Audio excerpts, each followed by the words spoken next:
अस्सलाम वालेकुम वरहमतुल्लाह। मैं हूं मियां इरफान खालिद, डिस्ट्रिक्ट राजनपुर से। ये हमारा कैनोला का और गंदम का इंटरक्रॉपिंग का फील्ड है। तो इसके अंदर ये कैनोला की हमने एक स्पेशल वैरायटी जो है इंपोर्ट की थी पिछले साल। तो उसके अंदर अल्हम्दुलिल्लाह ये इसका रिज़ल्ट मैंने आपको दिखाना था।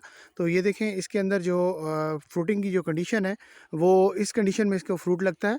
और ये बिल्कुल जो है ना, फ्रूटिंग से लदा हुआ है पौधा, एज़ कम्पेयर टू जो हमारे पास इस वक्त चल रही हैं ट्रेडिशनल किस्म की क्रॉप्स, यानी कि वैरायटीज़ कैनोला की। ये उनसे बहुत बेस्ट नज़र आ रहा है इस वक्त। और इस वक्त जो है ना, अल्हम्दुलिल्लाह पूरे फील्ड के अंदर जो है पोजीशन है, वो बहुत ही आउट क्लास है। और इस वक्त जो है ना, इसके एक पौधे के ऊपर जो अगर हम इसके जो फ्रूटिंग है उसको अगर शुमार करना चाहें, तो शायद नामुमकिन की हद तक मुश्किल होगा कि हम इसकी शुमार नहीं कर सकते कि इतना बेहतरीन किस्म की इसके ऊपर फ्रूटिंग है।